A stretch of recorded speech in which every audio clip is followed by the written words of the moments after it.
नमस्कार, स्वागत आप सभी का हमारी इस खास चर्चा में। आपके साथ मैं हूं ऐश्वर्या। कोरोना की सेकेंड वेव जिससे पूरी दुनिया जूझ चुकी है, भारतवर्ष जूझ रहा है और उत्तर प्रदेश भी अछूता नहीं है सेकेंड वेव से। ऐसे में ये कोरोना हमारी इकोनॉमी को, हमारे व्यापार को किस तरह से प्रभावित कर रहा है, किस तरह से कोरोना एक बड़े वर्ग पर असर डाल रहा है, इसी पर चर्चा करेंगे आप। हमारे चर्चा का मुद्दा आज का लुटेरा कोरोना। दशकों करीब पिछले एक साल से जिस महामारी से पूरी दुनिया जूझ रही है, कोविड-19, वो अभी भी हम पर हावी है। नतीजा, कोविड-19 को लेकर के तमाम तरीके के जो नियम कानून हैं उनको सरकार सख्त कर रही है। जनता की भी अपनी जिम्मेदारी बनती है कि किस तरह से कोविड-19 को लेकर के उन सारे नियम कानूनों का पालन करें, क्योंकि जब तक कोरोना की वैक्सीन नहीं बन जाती तब तक कोविड-19 एक भयावह महामारी के रूप में पूरी दुनिया के ऊपर खतरा बनकर मंडराता रहेगा। फिलहाल हमारा आज का चर्चा का मुद्दा कि कोरोना को लेकर के किस तरह जो व्यापार है उस पर काफी ज्यादा असर पड़ रहा है। लॉकडाउन के बाद दीपावली एक पर्व आया था जिसे लेकर के लोगों के मन में उम्मीद जगी थी कि शायद अब से सब कुछ ठीक हो, लेकिन अब इस दूसरी वेव को लेकर के हमें कितना सतर्क रहना है, इन सब पर भी चर्चा करेंगे आज। हमारे साथ इस चर्चा में मेहमानों का एक पैनल जुड़ेगा, मगर उससे पहले आइए आप सभी को अपनी एक छोटी सी विशेष रिपोर्ट दिखा देते हैं। भारत में नवंबर और दिसंबर का महीना त्योहारों और शादियों और कारोबार का होता है। इस दौरान बड़े पैमाने पर लोग त्योहार मनाते हैं, शानो शौकत के साथ शादियां होती हैं, जिससे कारोबार भी रफ्तार पकड़ता है। भारतीय शादी का जश्न कई समुदायों में हफ्तों तक चलता है। इसके इर्द गिर्द एक लंबी चौड़ी अर्थव्यवस्था काम करती है। मसलन हलवाई, कैटरर्स, टेंट, लाइट, शादी के कार्ड, ज्वेलरी, बैंकेट हॉल आदि। भारतीय शादियों में मोटा खर्च, मेहमानों की लंबी सूची, कई दिनों तक चलने वाले कार्यक्रम और सैकड़ों तरह के पकवान के कारण यहाँ की बिग फैट इंडियन वेडिंग दुनिया भर में मशहूर है। लेकिन कोरोना की दूसरी लहर ने सब कुछ लूट लिया है। उत्तर प्रदेश में कोरोना वायरस के संक्रमण की दूसरी लहर अब सुनामी बन चुकी है। पिछले 24 घंटे के दौरान प्रदेश में 2588 नए मामले सामने आए हैं, जबकि इस जानलेवा वायरस के कारण 37 मरीजों को जान गंवानी पड़ी। हालांकि प्रदेश में कोरोना संक्रमण से रिकवरी की दर अभी भी 94.04% है। कोरोना की दूसरी लहर का सबसे ज्यादा असर शादी कारोबार से जुड़े लोगों पर पड़ा है। यूपी में शादियों के लिए नई एडवाइजरी जारी की गई है, जिसमें मेहमानों की संख्या घटाकर 100 कर दी गई है। तो शादी में बैंड डीजे पर पाबंदी और बुजुर्गों की शादियों में शामिल होने पर रोक लग गई है। गौरतलब है कि लॉकडाउन की मार झेल चुके व्यापारियों को दिवाली बाद अब कुछ उम्मीद बनी थी, मगर कोविड-19 के बढ़ते मामलों ने सब पर पानी फेर दिया है। जाहिर है, इतने महत्वपूर्ण अवसर के चलते इससे जुड़ा एक लंबा चौड़ा बाजार भी है। इसमें लाखों लोग प्रत्यक्ष या अप्रत्यक्ष रूप से रोजगार से जुड़े हुए हैं। हालांकि इस उद्योग का ज्यादातर हिस्सा अभी भी असंगठित क्षेत्र में आता है। शादियों का मौसम इससे जुड़े लोगों के लिए अच्छी कमाई का मौसम होता है और ये इसमें पूरी तरह से व्यस्त रहते हैं, लेकिन कोरोना ने सब कुछ लूट लिया है। स्पेशल डेस्क के न्यूज इंडिया।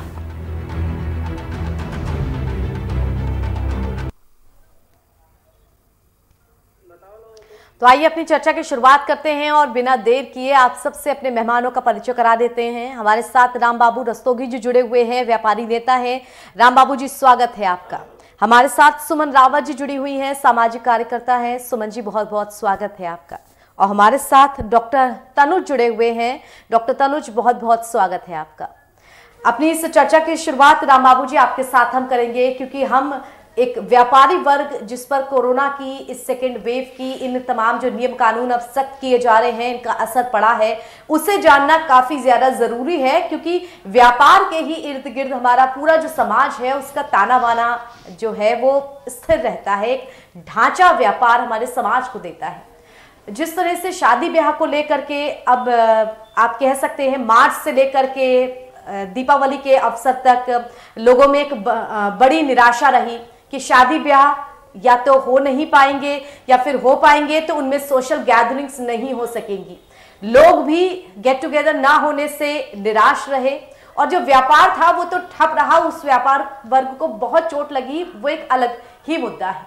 अब दीपावली बाद काफी उम्मीद जगी थी कि कोरोना, क्योंकि हमने इतना वक्त झेल लिया तो शायद अब कोरोना जा चुका है, लेकिन अब जिस तरह से नए मामले उछल करके आए और अब जिस तरह से लगातार गाइडलाइंस गवर्नमेंट की तरफ से जारी की जा रही हैं कि लोगों की संख्या घटा करके 100 कर दी गई है, मैरिज हॉल अपनी आधी संख्या के लोग ही बुला सकते हैं, डीजे बैंड बाजे इन सब पे पाबंदी, कितना बड़ा असर इसका व्यापारी वर्ग पे पड़ रहा है।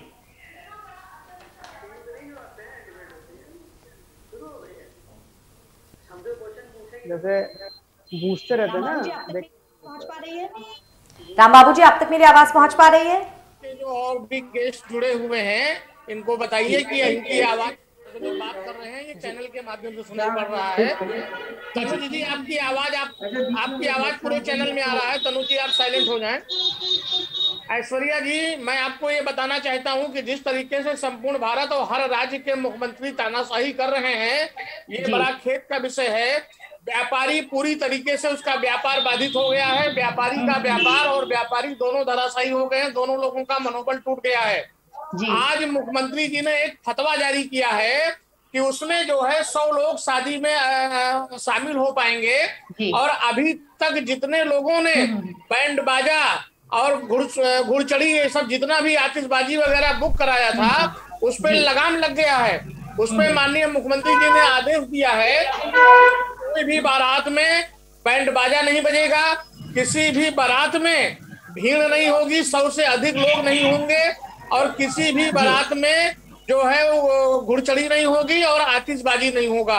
अब ये बताइए कि पूरा साल निकल गया है, ये बैंड बाजे के जो व्यापारी हैं, जो घोड़े के हमारे व्यापारी हैं, जो आतिशबाज के व्यापारी हैं, ये व्यापारी अपने परिवार का जीविकोपार्जन कैसे करेंगे? पूरा व्यापार पूरा साल खराब हो गया है। आज व्यापारी वर्ग जो का मनोबल पूरा टूट गया है। इनको जो है ये घर में बैठ के कब तक खाते रहेंगे, कब तक अपने पत्नी के जो है जेवरात को बेच बेच के खाएंगे, कब तक अपनी प्रॉपर्टी को बेच के खाएंगे, कैसे बच्चों का पालन करेंगे?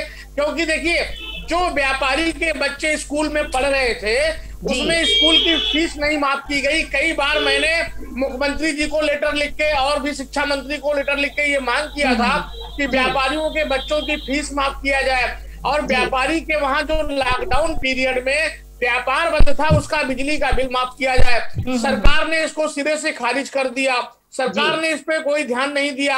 अब आज जो बैंड बाजा के व्यापारी हैं जो अभी तक उत्साहित बैठे हुए थे, वो बैंड बाजा के सारे व्यापारियों का मनोबल टूट गया है। वो बैंड बाजा को बाधित कर दिया गया है कि बारात में बैंड बाजा नहीं बजेगा, बारात में घुड़चड़ी नहीं होगी। आतिशबाजी पे तो पहले ही मुख्यमंत्री जी प्रहार कर चुके हैं, आतिशबाजी के व्यापारी पहले से ही बेकार हो चुके हैं। मैं ये पूछना चाहता हूँ कि ठीक है कोरोना वैश्विक महामारी है, महामारी को से लोगों को बचाने के लिए आप कर रहे हैं, अच्छी बात है, लेकिन कुछ ऐसा सिस्टम बनाइए कि व्यापारी का व्यापार भी ना प्रभावित हो, हर व्यापारी का जीविकोपार्जन नियमता पूर्वक चलता रहे। जी बिल्कुल आपने सही बात कही, लेकिन आपके जो आप तमाम प्रश्न हैं उनको लेकर के सुमन जी मैं आपके पास आऊंगी, अपना प्रश्न भी उसमें जोड़ करके। सरकार तो साफ तौर पे यही कहती है कि जनता की भलाई के लिए ये सारे नियम कानून बनाए जाते हैं, कोरोना जिस तरह से फैल रहा है प्रिकॉशन लेना जरूरी है। ऐसे में व्यापारी वर्ग को नुकसान हुआ, लेकिन जनता से भी पूछना चाहिए क्या जनता की ये जिम्मेदारी नहीं बनती है कि जनता को अपने आप में धैर्य रखना चाहिए था जब तक कोरोना पूरी तरह से नहीं चला जाता है। जिस तरह से शादी वगैरह की बुकिंग्स के ऑर्डर एक बड़े लेवल पर दिए जाने लगे, सोशल गैदरिंग्स होने लगी, हम और आप भी अगर थोड़ा संयम बरतते तो शायद व्यापारी वर्ग में इतना उत्साह ना होता या फिर बुकिंग कैंसिल करने के जो नुकसान हुए हैं वो ना होते। सरकार ने भले ही अपनी तरफ से एक एक करके अनलॉक के सारे स्टेजेस खोल दिए हों, लेकिन अभी भी इसकी वैक्सीन नहीं बनी है, ये बात तो जनता को भी समझनी चाहिए। सही कह रहे हैं ऐश्वर्या आप। और जो अभी जो भी सिचुएशन चल रही है कोरोना का, जो जिस तरीके से ये फैल रहा है, ये सेकंड वेव जो चली हुई है, वो वैसे भी अगर देखा जाए तो मेडिकली पहले वाली जो फर्स्ट स्टेज थी उससे भी ज़्यादा खतरनाक मानी जा रही है, क्योंकि इसमें संक्रमण का जो रफ्तार है उसमें मृत्यु दर बढ़ रही है जी। और जो पूरी अर्थव्यवस्था इसके कारण चरमरा गई है, उसके लिए जो भी सरकार गाइडलाइंस जारी कर रही है, अगर हम मेडिकली देखें तो मेडिकली वो चीज़ें डिस्टेंस मेंटेन करना, मास्क लगाना, सैनिटाइजर, जो भी प्रिकॉशंस उसके हैं वो तो अनिवार्य है ही है और सबको करना भी चाहिए जी। दीपावली के बाद एक उम्मीद जगी थी हमारे व्यापारी वर्ग में, जनता के बीच में, और जो बदहवास सा सारा जिसको कि कहते हैं पूरा सिस्टम ही खराब हो गया था, इकोनॉमी में इतना ज़बरदस्त डाउनफॉल हो गया था जी। बहुत सारे लोगों का मतलब कहते हैं जन धन की जो हानि हो गई थी, उसको पूरा करने का धीरे धीरे लोगों के बीच में एक उम्मीद सी जग रही थी। लेकिन सेकेंड वेव ने फिर से मेरे को लगता है उस उम्मीद को चकनाचूर कर दिया है। गाइडलाइन आज जो जारी की गई है कि कार्यक्रमों में 100 लोगों को ही आना है, उसका कहीं ना कहीं कारण हम और आप लोग भी हैं, और मैं स्वयं इस चीज़ को मानती हूँ। बेसिकली हुआ क्या कि लोगों ने सोचा कि एक माइंड सेट कर दिया कि ये फलाना बाहर निकल रहा है, मैं भी निकलूं, देखा देखी कि हाँ मतलब अब लग रहा है कि कोरोना हमसे दूर है। लेकिन जो लापरवाहियां हुई हैं उसके जिम्मेदार हम लोग हैं, और हम लोगों ने वो रास्ते अपना लिए। रास्ते इन द सेंस कि अगर बाहर जाना है, देख रहे हैं हमारे, अगर हर कोई ये सोचे कि नहीं मुझे अगर बहुत ज़रूरी काम है मुझे बाहर जाना है, उसके साथ भी मुझे बाहर जाने के साथ साथ मुझे कुछ प्रिकॉशंस लेने हैं, लाइक जैसे मास्क लगाना है, आपको सैनिटाइजर यूज़ करना है, डिस्टेंस 2 गज दूरी मेंटेन करनी है, वो सब हम लोग जिम्मेदार हैं उस चीज़ के लिए, हम लोग मतलब आम जनता। और जब शादी ब्याह का अनलॉक स्टार्ट हुआ, कार्यक्रमों का अनलॉक स्टार्ट हुआ, तो फिर जो मानक हैं उनको दरकिनार कहीं ना कहीं जनता ने किया है। मान लीजिए जो गाइडलाइन की जो संख्या है या जो प्रिकॉशंस हैं, जो रूल्स फॉलो करने थे, उसको नहीं किया है। ये तो सबको भी पता है और हम लोग स्वयं जानते हैं कि वो हुए नहीं है। 100 लोग अगर हैं तो आज भी मैं देख रही हूँ कि 100 की जगह में ऑब्वियस सी बात है कि उस संख्या से कहीं ऊपर लोग आ रहे हैं। दूसरी बात, हालांकि मैं ये भी बात रखूंगी कि इसको मेंटेन करना बहुत ज़्यादा टफ है, क्योंकि जो कार्यक्रम होते हैं उसका जो पूरी एक अर्थव्यवस्था होती है, मैनेजमेंट होते हैं, उसमें केवल घर के रिश्तेदार या घर के मेंबर या दोनों पक्षों के लोग ही नहीं होते हैं। उस कार्यक्रम से जुड़े हुए तमाम व्यापारियों का अपना अपना व्यापार, अपना अपना बिजनेस, अपनी अपनी रोजी रोटी होती है। मान लीजिए 100 लोगों का खाना भी अगर तैयार करके देना है 2 टाइम 3 टाइम का, तो उसमें जो एक तरीके से कैटरिंग वाले हैं उनकी संख्या ऑब्वियस सी बात है कि वो 15 से 20-25 होती है, तो कितना उसको कम कर लिया जाएगा। लेकिन इसमें हम लोग थोड़ा सा अगर प्रिकॉशन रखेंगे, ठीक है 20 आदमी भी अगर किचन में खड़े हैं या उस पर्टिकुलर एरिया में खड़े हैं तो मास्क लगा होना चाहिए, दूरियां मेंटेन होनी चाहिए, सैनिटाइजर का प्रॉपर यूज होना चाहिए। लेकिन फिर दुर्भाग्य ये है कि हम सब की लापरवाहियों के कारण, और खुद में एक बात यहाँ पे मैं कहूँगी कि सरकार की तरफ से भी सख्ती जरूर होनी चाहिए थी। मैंने हम सबकी लापरवाही और सरकार की तरफ से सख्ती भी ऐसे में डॉक्टर तनुज आप तक मेरी आवाज पहुंच पा रही है? डॉक्टर तनुज हमारे साथ चर्चा में जुड़े हुए हैं। कोरोना दोबारा जिसकी सेकेंड वेव और दोबारा जिस तरह से मरीजों की संख्या बढ़ी है, एक बार फिर से उस पर हम चर्चा कर रहे हैं कि व्यापार को किस तरह से नुकसान हुआ है। कोविड-19 को लेकर के कहा जा रहा था कि इंडियन से जो एंटीबॉडीज हैं वो काफी हद तक बन चुकी हैं, शायद इसीलिए हमारा जो डेथ रेट है वो काफी हद तक कम है। लेकिन जिस तरह से सेकेंड वेव आई है, क्या ये भी कहा जा रहा है कि अगर ह्यूमंस के अंदर एंटीबॉडी स्ट्रांग होंगी तो वायरस भी अपने आप को अपग्रेड करके उतना ही ज्यादा स्ट्रांग कर लेगा? ऐसे में अब की बार कोविड-19 से जूझने के लिए आम जनता को क्या क्या प्रिकॉशंस रखने होंगे? कि देखा जाए तो 50% इंडियन पॉपुलेशन में एंटीबॉडीज डेवलप हो गई हैं जी, ठीक है ना। ये एक बहुत पॉजिटिव साइन है, ठीक है ना। बेसिकली जो वैक्सीन्स आ रही हैं उनमें भी कुछ वैक्सीन्स ऐसी हैं जो कि आपके बॉडी में एंटीजन देके एंटीबॉडीज प्रोड्यूस ही करेंगी, ठीक है ना, जी। वेट कर रहे हैं हम लोग वैक्सीन का, उससे भी यही होने वाला है बेसिकली।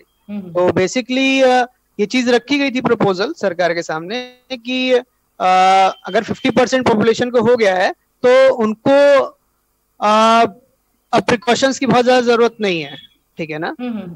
लेकिन देखा जा रहा है कि सेकेंड वेव में भी फिर से दोबारा जब चांसेस हो रहे हैं रिकरेंस के, तो उसके बाद से डेफिनेटली हम लोग सोच रहे हैं कि क्या करना चाहिए और चीजें। बेसिकली अभी कोई नया प्रोटोकॉल नहीं आया है, तब तक तो डेफिनेटली सारे सेफ्टी मेजर्स लेने पड़ेंगे, अपना सोशल डिस्टेंसिंग यूज करनी पड़ेगी, अपना मास्क लगाइए, सैनिटाइजेशन। डॉक्टर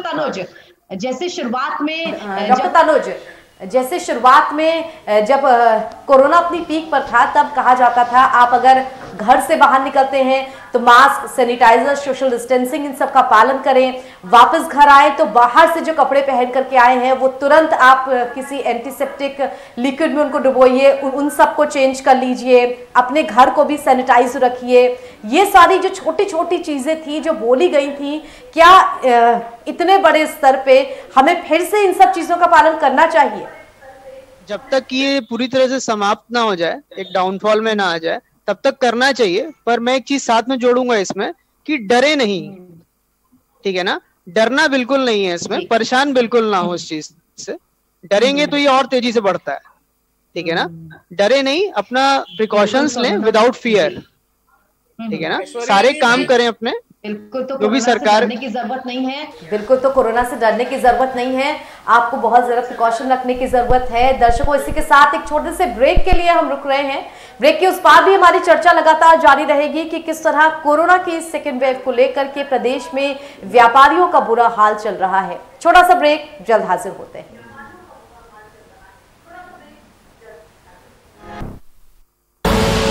आप देख रहे हैं के न्यूज, खबरों का सारथी।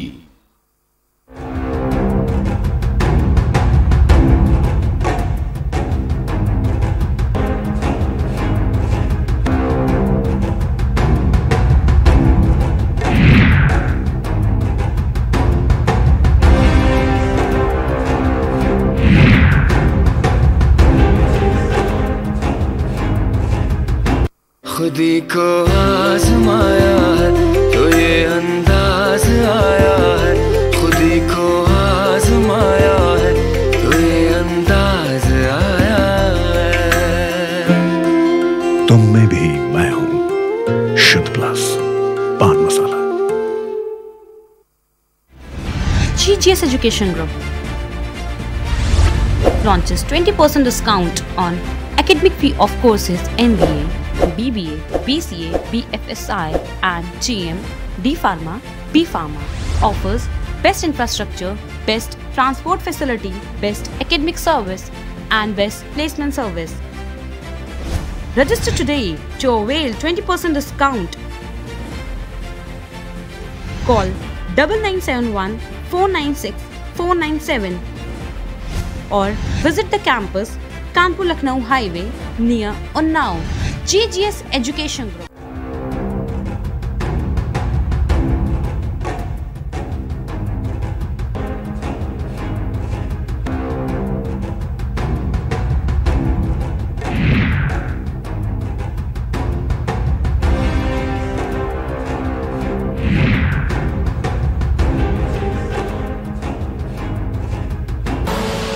आप देख रहे हैं के न्यूज, खबरों का सारथी। दर्शकों, ब्रेक के बाद आपका स्वागत है हमारी इस खास चर्चा में। लुटेरा कोरोना, लगातार हम इस विषय पर चर्चा कर रहे हैं कि किस तरह से कोरोना की सेकेंड वेव को लेकर के अब प्रदेश में जो व्यापारी वर्ग है वो इसका नुकसान उठा रहा है। हमारे साथ राम बाबू रस्तोगी जी जुड़े हुए हैं। राम बाबू जी, चर्चा की शुरुआत में हमने आपसे जाना था कि किस तरह से व्यापारियों पर काफी ज्यादा असर पड़ रहा है। शादी ब्याह जब होते हैं तो उससे काफी ज्यादा व्यापारी जो होते हैं वो जुड़े रहते हैं, फूल वाले से लेकर केटरिंग वाले तक, टेंट वाले तक, सब लोग जो है वो शादी के व्यापार से जुड़े हुए हैं। ऐसे में अगर आप कहेंगे ये सारे व्यापारी जिस तरह से इस वक्त ऑर्डर कैंसिल किए जा रहे हैं, जिस वजह से दोबारा कोरोना को लेकर के तमाम तरीके के जो रेस्ट्रिक्शंस है गवर्नमेंट की तरफ से वो लगाए जा रहे हैं, अब व्यापारी वर्ग को भी खुद में कितना ज्यादा आगाह, कितना ज्यादा सतर्क रहने की जरूरत है कि ये महामारी कभी भी यू टर्न ले सकती है और हम परेशान हो सकते हैं, ऐसे में खुद भी सतर्क रहे।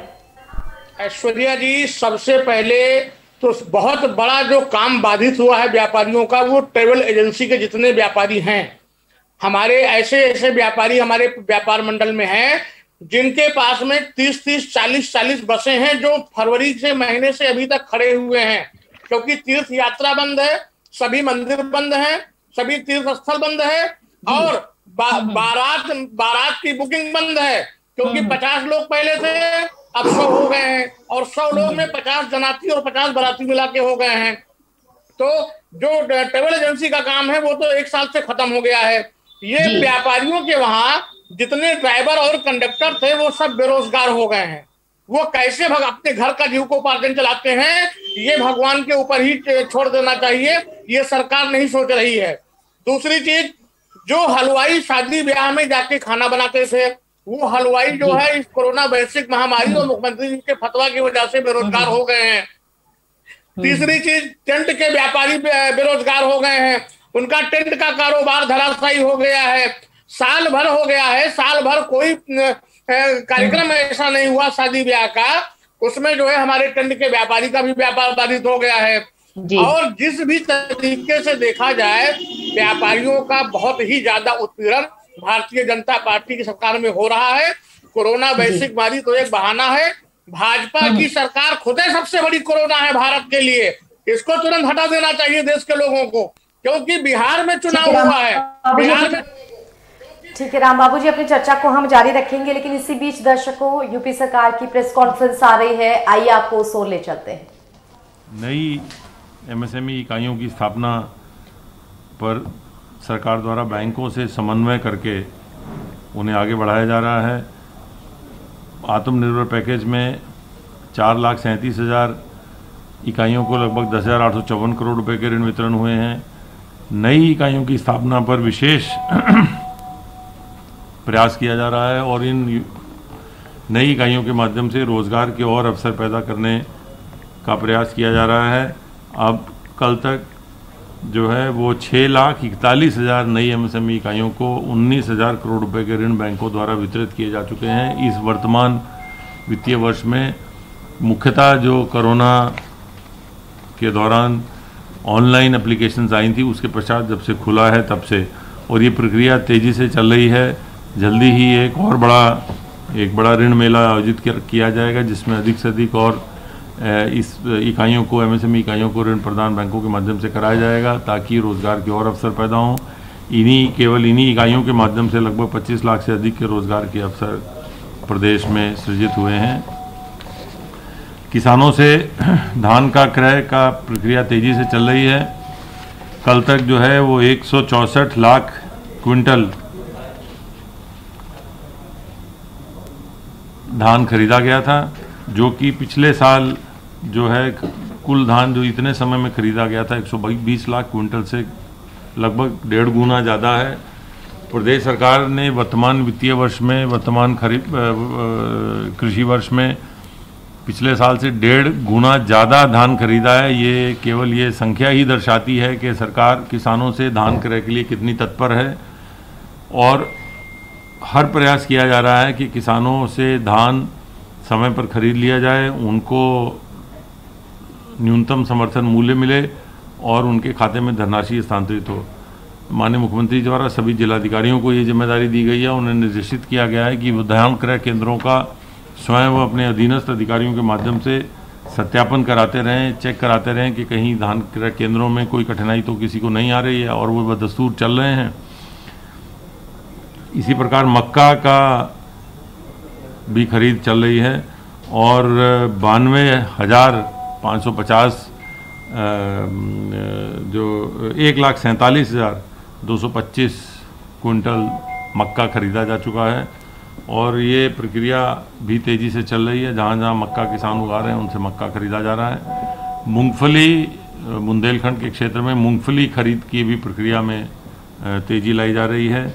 किसानों को समय पे उनकी फसल खरीदी जाए और समय पे उनको भुगतान हो, इसका प्रयास प्रदेश सरकार द्वारा किया जा रहा है। आज ही प्रदेश सरकार द्वारा इस संबंध में, कोरोना के संबंध में नई गाइडलाइंस भी जारी की गई हैं, जिसमें शादी समारोहों में भीड़ की संख्या कितनी हो इसे परिभाषित किया गया है। जो नए निर्देश जारी हुए हैं उसके अनुसार किसी भी बंद स्थान यथा हॉल और कमरे की निर्धारित क्षमता का 50%, परंतु अधिकतम 200 व्यक्तियों तक को face mask, social distance, thermal scanning और सैनिटाइजर और हैंड वॉश की उपलब्धता के अनिवार्यता के साथ और इसके साथ साथ ये जो गतिविधियां उनकी बात हो रही है जो कि सामाजिक, शैक्षिक, खेल, मनोरंजन, सांस्कृतिक, धार्मिक, राजनीतिक कार्यक्रमों की और अन्य सामूहिक गतिविधियों के बारे में था। इसके अलावा जो खुले स्थान हैं वहाँ पर जो गतिविधियों की अनुमति है, जो फाइनली है वो ये है कि किसी भी बंद स्थान यथा कमरे की क्षमता का 50%, किंतु एक समय में अधिकतम 100 व्यक्तियों तक ही face wash, social distance, thermal scanner के साथ अनुमन्य किया जाएगा। उसके अलावा यदि खुले मैदान हैं तो उनकी जो क्षेत्रफल है, स्थानों का क्षेत्रफल, उसमें 40% से कम क्षमता तक ही व्यक्तियों को अधिकतम अनुमन्य किया जाएगा।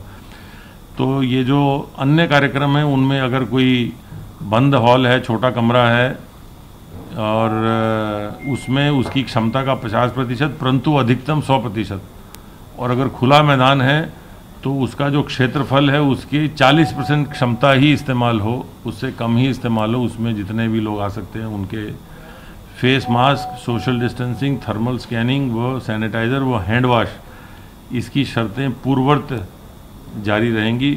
तो ये आज निर्देश जारी हुए हैं, 100 व्यक्तियों तक सीमित किया गया है और 50% कैपेसिटी तक किसी हॉल या कमरे की निर्धारित क्षमता का, और खुले स्थान पर 40% से कम जो उसका क्षेत्रफल है उसी क्षमता तक। ये नए निर्देश जारी किए गए हैं कोरोना संक्रमण से सावधानियां बरतने के लिए, पुनः दोहराने के लिए ही कि कोई भी किसी भी व्यक्ति को सावधानियों से समझौता नहीं करना है। सब लोगों को हमको सावधानियां बरतने की आवश्यकता है। धन्यवाद।